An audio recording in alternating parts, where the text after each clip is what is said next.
Yo, what's good with you people? Dogysamich here with another one of these podcast, blog, vlog things. Will figure it out one day. And today I wanted to talk about Hot Wheels Unleashed. I say today, but I've been talking about it for a while. If anybody asks me, I've been having a good time with you. I actually meant to do a podcast that was like a review, my opinion about the game so far, and I've been lazy. But today, on the 24th, Milestone Games released an update that was worth my time to come talk about a little bit. They made a couple of changes, a few small changes, if you will, but changes that mean a whole lot to the longevity of the game, at least for the multiplayer. So let me read the patch notes straight from the site. And I'll start with some of the minor ones. There's only 3 bullets. The first one is they gave the Cadillac Seville designed by Gucci to all the players. That's free. Just have it now. They improved lighting effects for boost flames, but not on the Switch. Because why are you playing the game on Switch? That's also not important. But the big one is they've implemented a new system for the online rewards for racing. Coins and racing season points are now given to players based off of percentage of the race they completed, not only the final position. So what this and a few other small things they've changed are doing is it's Milestone's response to finally deter people from AFKing in the race. If you don't know, and you didn't notice in some of the videos that I've uploaded before from public lobbies, a common thing to do for people was to just turn the game on, leave it AFK in public multiplayer. Reason being is the game requires you to use in-game currency to buy cars or to buy loot boxes, either or. It's really hard to grind the gold in the game, but you can grind it in multiplayer just by existing, or you used to be able to grind it in multiplayer just by existing, and there was no penalty to it. You wouldn't get kicked from a lobby. You never had to queue up in the lobby. There was never a queue check for that. Like, it would automatically start the race. It would automatically pick the map from the vote, and after the race was done, it would just throw you back in the queue in that lobby, right? So people would leave their systems on for who knows how long and just take a slow grind to get money up. But now, I think the minimum amount you get, which is if you were AFKing, is only 20 gold. I've done a couple of races, which I'm showing right here. Maybe I might have to go grab a little more footage. But from what I've seen, I want to believe that if you win, you get 100 now instead of, I think it was 75 if I remember correctly, which is pretty good. But I get second in one of these and I get 90, which is a decent amount.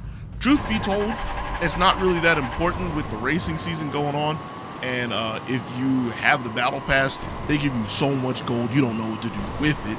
I'm sitting with 40k, and that's after spending 10k on blind boxes just because and buying a couple cars. So like, the gold's not really that important, but it deters the people who are being a burden and just AFKing on the track, right? Another important thing with gold specifically, very short custom tracks will not give any gold. What this bluntly translates to is the money drag races that people use to grind gold, mainly on console. Apparently PC could just, change the files, do whatever they want, because that's the power of PC. It gets rid of the benefit of the tracks. I haven't tried one just to see, because they're very sporadic in public races, and in the private lobbies I go to, we literally don't mess with those. But from what I'm understanding, if I'm to believe this, you get absolutely nothing from doing this. So this should do 2 things. One, it should deter people from picking them when they come up in public lobbies, right? And 2, and this is what I actually hope, I hope people just stop freaking making them and stop polluting the custom track queue, the community track queue, right? That will make that so much better. There was also one more change that's not listed, but I dare say is probably the most important change of everything they've done in this patch. which is if a player is AFK when the race starts and during the race, as in they're not even doing the hold the gas pedal, tape the gas button. They're not even doing that. They're just literally sitting in the beginning of the track. The most important thing, they never actually enter the race. Like, they're stuck in the invul for when you respawn, the ghost mode, whatever you want to call it. They're never a physical entity on the track. So when you come back around for lap 2 and lap 3, you don't have to play the whole mini game of find the gap in the starting line. That is the best part of this patch to me by a large margin. You don't understand. You've seen it in some of the videos that I've uploaded, and I have a few more that I'm gonna upload. I'm still a little backlogged. I stay backlogged, but anyway, there's so many times that I've had good races just completely ruined by AFKs, and now that's not a thing. At the least, they have to be like one of the gas holders, which, I mean, it's still trash, but technically speaking, they're not in the wrong at that point, you know?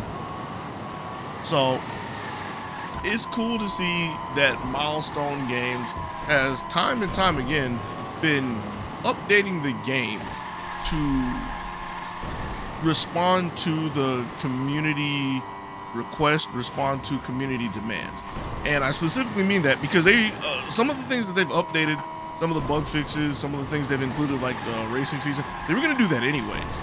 But without even going and talking to the devs themselves, which apparently the devs are really open, have a Discord where they actively respond with the community, it appears to me that they are constantly taking the feedback and within the realm of their possibilities, making adjustments again and again. So with that being said, that makes me even more pleased with my purchase of Hot Wheels Unleashed. Yeah, this is a little bit of shill at this point, but this is what happens when I just randomly stumble upon a game that is sick.